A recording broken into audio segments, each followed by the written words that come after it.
Hey Internet, Eric here. Back with another You Hate It, I Don't. If you're new to my channel, You Hate It, I Don't is a concept I have decided where I feel like I'm in the minority of really enjoying a film.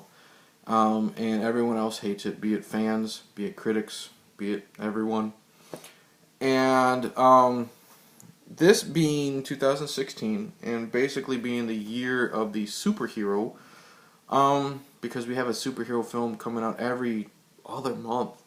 I mean, shit, we got, in 2 weeks, we got Batman v Superman.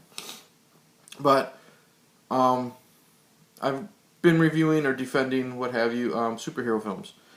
And this one that I'm going to talk about now, I actually didn't think I was going to do, and You Hate It, I Don't. But, the trailer for Captain America Civil War, the latest trailer, I think this is the fucking third one. Captain America Civil War just debuted. And we had finally got the debut of Spider-Man. We got him thrown in the trailer.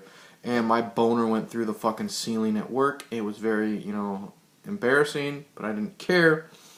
And, of course, within 5 fucking minutes, the internet was bitching about it. I don't like the way his suit looks. This is stupid. Why does he sound like a kid? So what did I do? I popped in a Spider-Man film that I really, really enjoy, but the mass, group of people hate. No, it's not Spider-Man 3, even though I do need to rewatch that because I need to honestly see if it's worth all the hate. Because I haven't seen Spider-Man 3 maybe once since theaters, and I know it does deserve a lot of the hate, with the fucking dance sequence and emo Peter Parker. We're not going to get into that. I'm here to talk about The Amazing Spider-Man 2. And this came out just a couple years ago. 2014. Yeah, so a year and a half, depending on when you watch this. And it gets shit on by so many fans, and I don't really understand why. If you are new to my channel, be forewarned that there are some minor spoilers, and I ramble a lot, so there might be a major plot spoiler here if I talk about that. I'm not sure yet. I don't plan these videos out, so I will make sure to tell you to avoid the video at that time. Anyways, Amazing Spider-Man 2 takes place maybe 3 or 4 years after the first one, because they're now graduating high school. My kid making noise upstairs. The main plot is we have Peter Parker, Spider-Man, and Gwen Stacy, played by Emma Stone. And their conflict is, Emma Stone wants to be closer to Peter. Peter loves Gwen Stacy, but he remembers promising her father in the first one, his dying wish was to stay away, because he'll bring nothing but trouble and pain, because him being Spider-Man. So you have that conflict, but the main thing is Electro, played by Jamie Foxx. And we first meet Jamie Foxx in his regular form. He's Max Dillon, and he's just this dopey, ignored guy at Oscorp. Spider-Man saves his life, and he becomes like an obsessed fan, kind of like Jim Carrey is with Bruce Wayne in Batman Forever. Eventually he's electrocuted in a really extravagant way, becomes Electro, and he's the main villain of the movie. And it's basically Spider-Man versus Electro. Another side story thrown in is Harry Osborn has returned and meets up, played by, what the fuck is his name? Dane DeHaan. Fantastic performance. Returns as Harry Osborn, childhood friend of Peter Parker. Eventually, Dane DeHaan takes over Oscorp because Norman Osborn has died, and he finds out he's got a congenitive disease in his body that is basically slowly killing him, and he wants to get Spider-Man's blood because he knows Spider-Man's blood will help stop this mutation. Spider-Man refuses. Harry Osborn joins up with Electro to take out Spider-Man. that's basically the plot in a nutshell. You throw in a little bit of Rhino at the end. That's it. Yeah, I don't know why people hate on this one so much. Andrew Garfield as Peter Parker Spider-Man is great. He is let's just say a modern version of Spider-Man. He's not so much the dork from high school, especially in this, his confidence has grown. He blows Tobey Maguire out of the fucking water. Very likable as Peter. When he is Spider-Man, he's got the wonderful quips and one-liners, what have you. You can tell Andrew Garfield and Emma Stone had a great chemistry here. And I don't know if they were involved at the time of making this or if they got involved after making this. But, like I said, great chemistry. You could tell they were a loving couple that cared about each other. So when your two leads are great with each other, I mean, that's a plus. We got Jamie Foxx as Electro. Now, first off, I love the fucking look of Electro. I love seeing, the CGI. I don't know if he wore like motion cap or what have you, but I don't know if the glare is proper. I love the look of his eyes. I love the shade of blue he is, the lightning that goes through his body. I just love this fucking Electro character so much. I mean, he's somewhat likable dork when he's Max Dillon before his transformation. Like I said, I think they blatantly stole it from Batman and Robin, Jim Carrey. But I love the look of him.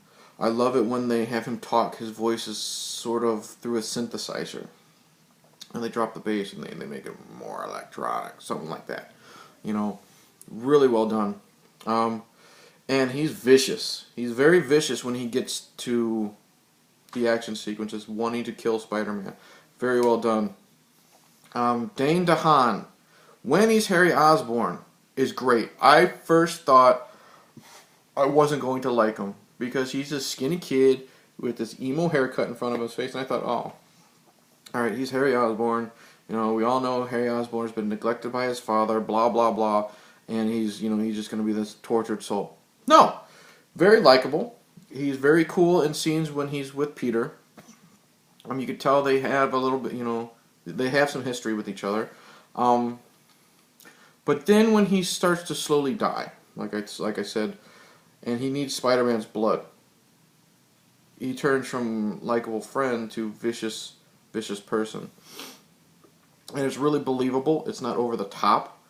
There is a scene where he's talking to Spider-Man about, needing his blood, and Spider-Man flat out turns him down. And he just, after Spider-Man leaves, he just goes apeshit and destroys the room. But it's not over the top. It's not so fucking stupid. It's not grating. Dane DeHaan is great. I love the scene where he goes to break Electro out of Ravencroft, the mental institution. It's basically like Marvel's version of Arkham Asylum, from the Batman universe. How he made Harry Osborn into a believable badass breaking Electro out, that just, gives props to Dane DeHaan's performance. And I liked when eventually he morphs into, or he turns into the Green Goblin, which is cool, because instead of him wearing like a dopey costume, they somewhat take from the Ultimate Spider-Man universe, where it was Norman Osborn, but Harry somehow morphs into the Goblin character. The makeup effects, you really can't see it so much here. But the morphing sequence where he morphs and his body and his bones change, so good. His laugh is spectacular. I love the way he looks. A lot of people, like again, it's the fucking internet, compared him to the Leprechaun. Y'all are retarded. Stop it. But yeah, so performances are great. Sally Field as Aunt May, hardly in it, but she's very likable, very sweet, especially with the scenes with Peter. So yeah, the action is great. The acting is great. But let's go to the action. The sequence where Spider-Man is fighting Electro in Times Square. Fantastic. You have this slow reveal of Electro just walking down the highway, or the freeway or whatever, down into Times Square. And you have, who is the fucking composer? Is it Hans Zimmer? Can't fucking see it. Executive producer. Story, I don't care. Music by Hans Zimmer and the Magnificent Six. But what it is when he's slowly walking and he needs to be recharged because he's now Electro. He pulls out a grate from the floor, from the street, and he grabs some electrical cords. But as he's walking, you hear a synthesizer going, and you hear voices or quotes that Jamie Foxx, Max Dillon has said earlier. But it's whispering, like, it's whispering through, to the audience of what he said, and to me it made me think of like a Marilyn Manson type song. Really great reveal. It's my kid running upstairs. Really great reveal of the Electro character. Kind of set the tone that this is one man not to be trifled with. But then when him and Spider-Man are going at it, and you have all of, Times Square being exploded, and this is just their first fight. It's so great. I love how there are some freeze frames and some slow motion shots, which I'm not always a big fan of. Kind of like, when it's made for a 3D film, kind of like, was it the 4th Resident Evil movie? It's ad nauseum because it's like every fucking action sequence. This isn't always like that, but when it was done here, at least in this scene, really good because you're seeing, since the action, because Spider-Man is so fucking fast, you're seeing little quotes or little clips of what he must do, like when there's a bunch of water going everywhere and Electro's about ready to zap the ground, and you have a bunch of people running up the stairs and about ready to touch the guardrail. And of course, touching the guardrail with the electricity, they're going to get electrocuted. That slow motion shot was great. The action sequence, the final battle between him and Electro is fun. It's really well done, really great. And even though it was really short, I wish it was longer. I'm going to play devil's advocate here. I really wish they made this scene a lot longer. The final fight between Parker and Harry Osborn, when he's finally morphed into the Green Goblin, is very brutal in its hand-to-hand combat. Harry is very sadistic here. He has no conscience left. I just wish it was a little longer, because literally this fight, I think it's only 2 to 3 minutes. Because here's a spoiler. Hopefully you're not, if you haven't seen this film, don't watch it. Harry has kidnapped Gwen Stacy and has taken her to the top of a clock tower. And the main scene is basically Peter trying to rescue Gwen. And it doesn't end up so well. He stops Harry, but he doesn't save Gwen. So that shows, right here, it also shows Andrew Garfield's emotional acting when he gets to Gwen, but it's too late, and he just bursts down in tears. And yeah, it's a very sad scene. Little story. I went to see this with my buddy Jamie and Spencer in the theaters, and we were watching this scene. And we're like, oh shit, they really did do that to Gwen. And then a couple rows next to us, we heard a couple kids, they were like maybe 8, say, "Don't worry, she'll get up. They always do in these movies." We did our damnedest to try to not laugh at those kids, but sorry, she didn't get up. Anyways, that's all I'm going to say about that scene. You can read between the lines, you know what fucking happens. But I really wish the fight scene between Harry Osborn and Peter Parker was a lot longer, because it was brutal what it was in the short, maybe 2-minute scene, but I really wish it went on a lot longer. There is some comedy thrown in. There's a scene, one of my favorite scenes was it's a little montage of Spider-Man, and Peter Parker's, he's got the flu. He's at the fucking corner market trying to get all these, cough medicine and Pepto-Bismol and what have you. And of course it's being held up by a thug. Peter stops it, out of costume, beats up the thug. Quickly, we cut to him, dumping all of the, the flu medicine on the counter, and he's, in full Spider-Man outfit. And the guy's like, "Hey, you're the Spider-Man." And, he's saying yes, basically. Buying all this flu medicine and walking out. So there's also little quips, little bits of comedy. The problem, you know, I really don't understand why people hated on this. I do wish there was more of Rhino, because the film just ends with, you know, Spidey taking on Rhino, but you don't see how it ends. But that's because they were setting up in a third film for the Sinister Six to be revealed. And of course, once again, they have to fucking reboot the series. So once again, we don't get our Sinister Six film. But nonetheless, this is a great movie. This basically was a setup for, I think, for a trilogy. And the thing is, it's just a lot of things were left unanswered. We had Felicia Hardy debuts in this film. She eventually goes on to be the Black Cat. Yeah. I just, there's teases of the Sinister Six, you know, and like even during the ending credits, we get little flashes of who might be the Sinister Six. And that was a major disappointment, but that doesn't fault the movie itself. But what I was getting at is a lot of people thought there was too many characters. And I don't get that, because the main villain is Electro, regardless. The main villain is Electro. And a lot of people were saying, oh, well, there's Electro, and then we got to deal with Harry Osborn. Harry Osborn ain't really a villain until the last fucking 45 minutes of this film. And he doesn't turn into the Green Goblin until like maybe the last 20 minutes of the film. And it's sprinkled out here and there. I mean, he's working with Electro, but he's only on screen with him for maybe a total of 20 minutes. So I don't get why, you know, the fans were bitching about too many characters. Rhino is in the very beginning, when he's just Paul Giamatti. Rhino is in the very end, all suited up. 5 minutes total. So I really don't get why people hate on Amazing Spider-Man 2. This is probably my favorite of them all. And that includes the Raimi films, because the problem is with the Raimi films, they don't hold up. They don't hold up. The dialogue is shit in those Raimi films. And I want you to challenge me if you really think I'm wrong. Because, trust me, can you really think that the dialogue in those Raimi films are anything or superior to this film? They're not. I'll fucking call you a liar right now. So, yeah. Amazing Spider-Man 2. Great villains. Love Electro.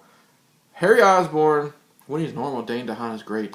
When he is morphed into the Goblin, fantastic. You got great chemistry between Emma Stone and Andrew Garfield.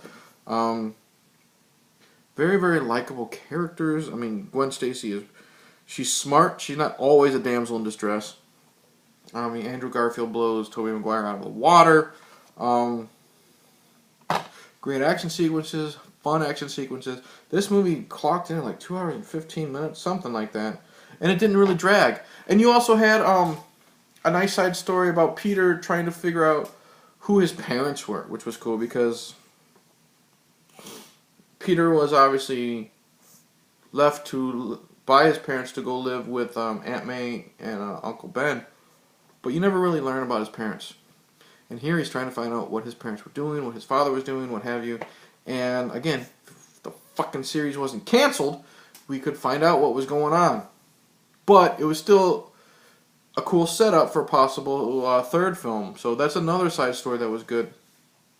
I think people were just, bitching because too much was going on at once, and they were wrong. So in the end, Amazing Spider-Man 2, give it a shot. I don't really, like I said, I don't know why you would be disappointed in this film. It's better than the first Amazing Spider-Man, and shit. I just don't get it. This is one of the films that really boggles my mind when people dislike a film. So, I don't know how to end this, whatever. Anyways, thank you for watching. Thank you for, hopefully liking, hopefully subscribing. Share my stuff. Check out my older videos, what have you. Whatever, don't care. Cheers, and check out Amazing Spider-Man 2, please. And if you hate on it, you're wrong. Don't care.